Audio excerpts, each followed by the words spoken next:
Ciri-ciri ahlus sunnah wal jamaah itu apa saja di negeri kita? Kalau sholat subuh baca kunut, kalau mau takbir, takbiratul ihram baca usolli, habis sholat baca zikir nyaring. Ajaran Wahabi, ajaran Syiah, HTI dan lain-lain mengajarkan anak-anak durhaka pada orang tua. Orang tuanya dibilang syirik. Kalau orang tuanya syirik berarti orang tuanya pernikahannya tidak sah, berarti dia sendiri anak zina. Na'udzubillah min.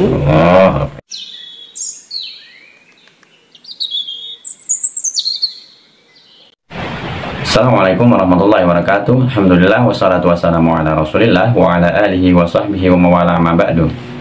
Sahabat anak pasar hijrah yang semoga selalu dalam lindungan Allah subhanahu wa ta'ala, amin ya rabbal alamin. Kali ini sahabatnya saya akan menampilkan video terkait statement dari Bapak Idrus Ramli, yang mana Bapak Idrus Ramli ini mengatakan dialah satu-satunya ahlus sunnah wal jamaah, yang lain itu bukanlah ahlus sunnah wal jamaah katanya, atau bisa dikatakan aliran yang sesat atau yang menyimpang. Namun sahabatnya, sangat disayangkan apa yang diungkapkan Bapak Idrus Ramli ini, yang mengatakan bahwa beliau ahlus sunnah wal jamaah itu sangatlah jauh dari ahlus sunnah wal jamaah itu sendiri. Karena ciri-ciri ahlus sunnah wal jamaah itu tentunya orang yang berpegang kepada Al-Quran dan Sunnah dan pemahaman para sahabat tentunya. Itulah yang disebut ahlus sunnah wal jamaah.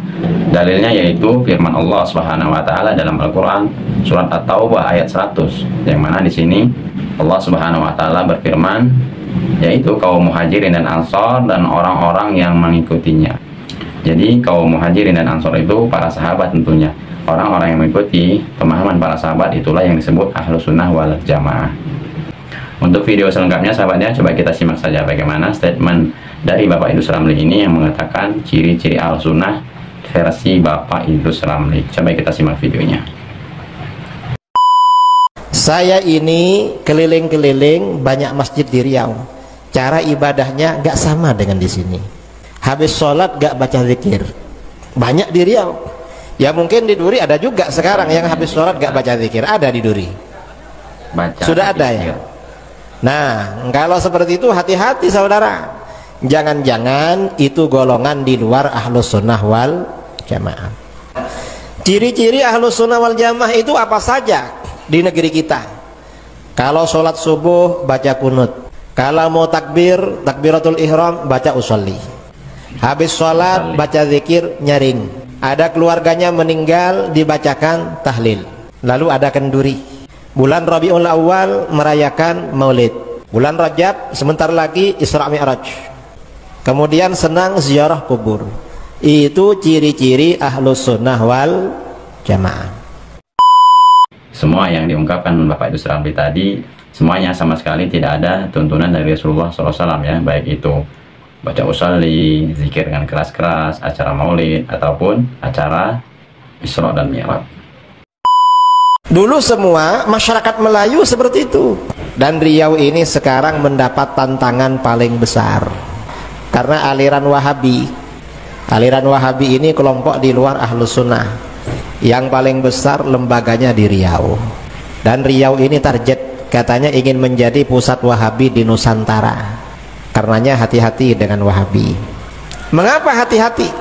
Ajaran-ajaran sesat, ajaran-ajaran di luar ahlus sunnah wal jamaah itu pasti atau biasanya mengajarkan anak-anak durhaka pada orang tua. Ajaran Wahabi, ajaran Syiah, HTI dan lain-lain mengajarkan anak-anak durhaka pada orang tua. Mengapa durhaka? Paling enggak orang tuanya sendiri disesatkan. Kira-kira kalau sudah bilang orang tuanya sesat, syirik, durhaka apa durhaka? Durhaka.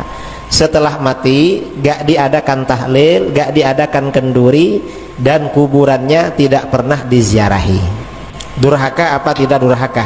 Durhaka. Orang tuanya dibilang syirik.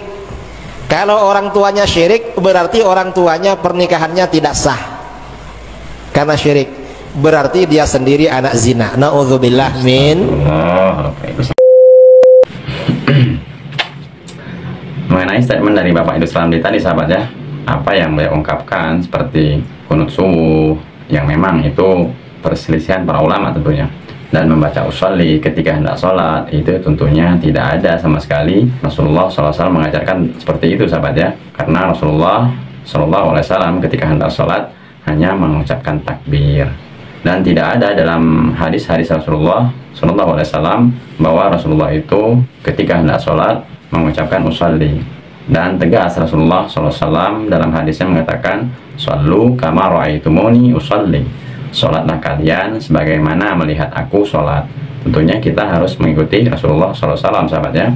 Dan statement berikutnya Bapak Idrus Ramli ini mengatakan, setelah sholat itu zikir dengan keras, dan juga tentunya ini menyelisih sahabat ya, karena Rasulullah SAW itu mengajarkan kepada umatnya setelah sholat fardu itu zikirnya dengan sir, bukan dengan keras. Lalu statement berikutnya Bapak Idrus Ramli mengatakan, ketika masuk bulan Rabiul Awal mengadakan acara maulidan, terus Isra Mi'raj, membaca Al-Quran di kuburan, tentunya itu jauh sekali dari sunnah Rasulullah SAW sahabat ya. Jadi untuk sahabat semua, silakan menilai sendiri Ahlus Sunnah wal Jamaah itu apa benar yang diungkapkan oleh Bapak Idrus Ramli ini, bahwa beliau mengatakan bahwa dirinya mengaku Ahlus Sunnah wal Jamaah. Sebenarnya sahabatnya ini juga menjadi pertanyaan buat kita. Ahlus Sunnah wal Jamaah itu seperti apa sih? Apa saja yang harus kita lakukan jika kita ingin diakui sebagai Ahlus Sunnah wal Jamaah? Kita simak saja sahabatnya bagaimana penjelasan Ustadz Syafiq Riza Basalamah, yang mana Ustadz Syafiq ini menjelaskan tentang ciri-ciri Ahlus Sunnah wal Jamaah. Kita simak videonya. Ketika Nabi SAW mengatakan, "Staftariqu hadhil ummah ila 73 firqah." Umat ini akan terbelah atau terpecah belah menjadi 73 golongan. Kulluha finnari illa wahida. Semuanya di neraka kecuali satu. Para sahabat tidak bertanya tentang yang 72. Mereka bertanya tentang yang satu itu. Manhum ya Rasulullah? Siapa mereka? Makanu ala mithli ma ana alaihi al-yawm wa ashabi. Dan riwayat mengatakan mereka adalah orang-orang yang menjalankan agama Allah seperti yang aku jalankan bersama para sahabatku. Muncul akhirnya istilah Ahlus Sunnah. Ada riwayat mengatakan humul jamaah, mereka adalah orang yang berkelompok yang mengamalkan sunnah Nabi SAW. Akhirnya muncul istilah Ahlus Sunnah wal Jamaah. Lawannya apa? Ahlul Bid'ah wal Furqah. Jadi lawannya Ahlus Sunnah, yang ini Ahlus Sunnah, maka lawannya Ahlu Al-Bid'ah. Kemudian Ahlul Al-Jamaah lawannya Al-Furqah, yang berpecah belah mereka. Terus siapa Ahlus Sunnah wal Jamaah? Mereka yang mengamalkan sunnah. Kalau semua orang mengatakan Ahlus Sunnah, engkau bilang Ahlus Sunnah. Kenapa kau benci sama sunnah Nabi SAW? Kenapa yang sunnah engkau tinggalkan, yang enggak sunnah engkau kerjakan? Ahlus Sunnah adalah orang yang tidak akan mengamalkan kecuali ada sandaran dari sunnah Nabi SAW. Itu Ahlus Sunnah. Jadi kalau ada orang mengklaim Ahlus Sunnah, tunjukkan kalau engkau Ahlus Sunnah. Kalau ngomong, semuanya bisa ngomong. Semuanya mengklaim kita Ahlus Sunnah, lainnya Ahlul Bid'ah wal Furqah.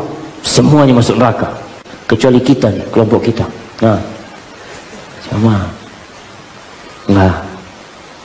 Antum tinggal lihat, kalau benar antum mengamalkan sunnah, mengamalkan Islam seperti yang diamalkan para sahabat Nabi, antum Ahlus Sunnah.